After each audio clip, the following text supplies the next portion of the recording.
Jen, and it is July 28th, and it's 100 degrees in the valley, and I'm headed up Big Cottonwood Canyon right now because I'm gonna try to hike to Desolation Lake.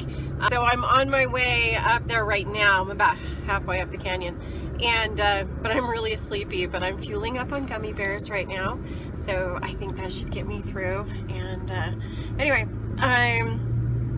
it's already getting cooler. So like I said, it was 100 degrees down in the valley, and it's already 95. So we have a big 5-degree difference already.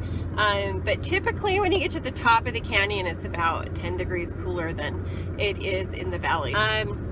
So to Desolation Lake and back is about 8 miles. So I'm headed up to Mill B trailhead in Big Cottonwood Canyon. It's the same trailhead as where people stop for Donut Falls. It's just on the other side of the street. It's on the north side, not the south side. All right, so I'll get there and then show you the trailhead. All right, so I'm at the trailhead now. Like I said, we are at Mill D North right here. Okay, and we're gonna go up to, well, just me. I'm the only one hiking. Lake Desolation. Okay, so we're right here, down at the bottom. We're gonna go on up. So like I said, it's about a 4 miles there and 4 miles back. So I will start my GPS and we'll get going. So here's the trail.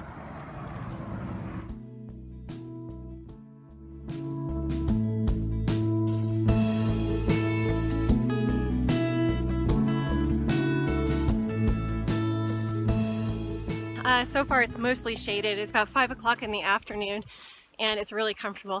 I'm just pulling away from where you can hear the road so much, so that's nice. Just really pretty. This trail I've actually done a couple of times with my kids in the winter time, and we bring up our little sleds and hike up to Dog Lake and then sled back down to the bottom. So that's really fun to do when there's lots of snow. You have to make sure it's cold though, because if the snow is slushy, you don't sled as well. So anyway, it's mostly uphill right now, as you can tell, because I'm breathing a little heavy.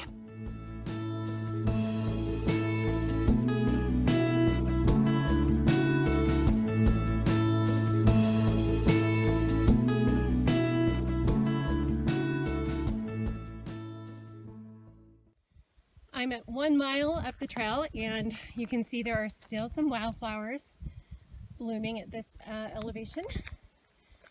So I'm sure if I came a couple weeks ago, there would be wildflowers everywhere, because there was a bunch that were lower, but you can tell that their blooms were spent. But up here a little bit higher, looks like they're still blooming. So curious to see what it's like up at the lake.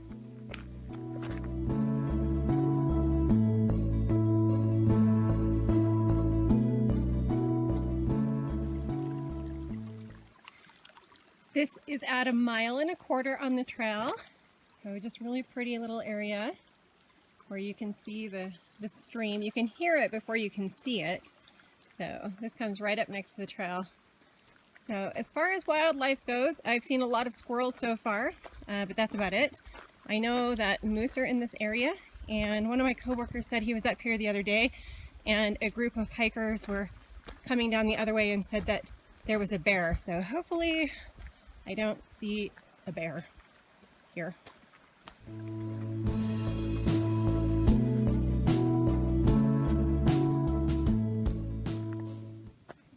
Okay, so I've come to the crossroads where if I go to the right, it's Desolation, and to the left, it's Dog. So Dog Lake is only 0.6. It's a very steep 0.6. So I said we like to sled on that one, and that's why.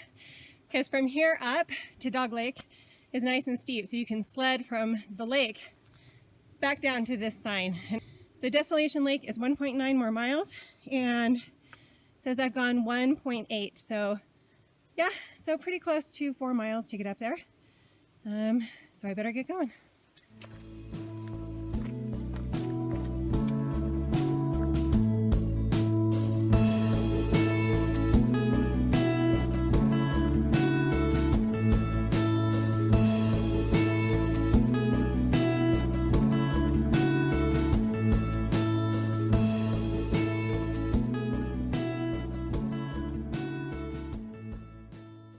thing to keep in mind about this trail is that once you get up to Desolation Lake, the trail actually hooks up to Great Western Trail. So you're more than likely you're going to see mountain bikers coming down this trail because the Great Western Trail starts at the top of Big Cottonwood Canyon, and it's very well known for mountain biking, great trail, and a lot of people will bike across it and then cut down from Desolation. So just be ready to hop off the trail and let the mountain bikers go by.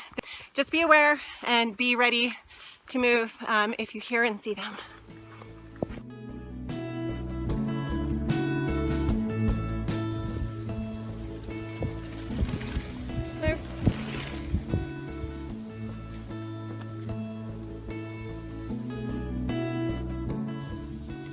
There's another signpost where you can go to the left and get up to Dog Lake. Again, another way. That trail is the one that I just came from. So if you take a sharp left, you could go up to Dog Lake still if you really want to do that. It's a mile. And Desolation is 1.1. So we're going to keep going towards Desolation. Very pretty. By the way, the elevation is really mellowed out. It's pretty easy walking right here. And if you're going to see a moose, this is the place to see it.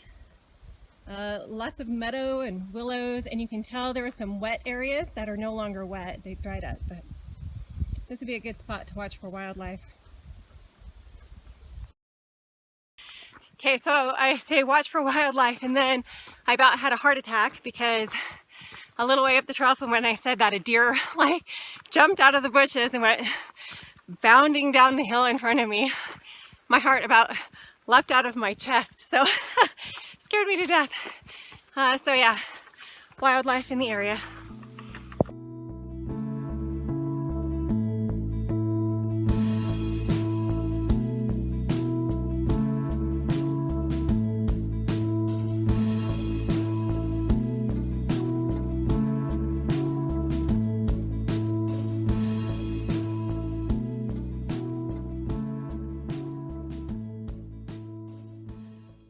Fork in the road and no sign this time. I'm assuming to go to the right. I think that one right there is the Great Western Trail, and this one's going to go to the lake. And I think I'm almost there. And I was correct. So there is the lake. It's actually bigger than I thought it would be. Although you can see how there's probably more water in it earlier in the year. So it is late July. So I bet there's more water if you come in June. And I have gone 3.8 miles according to my watch.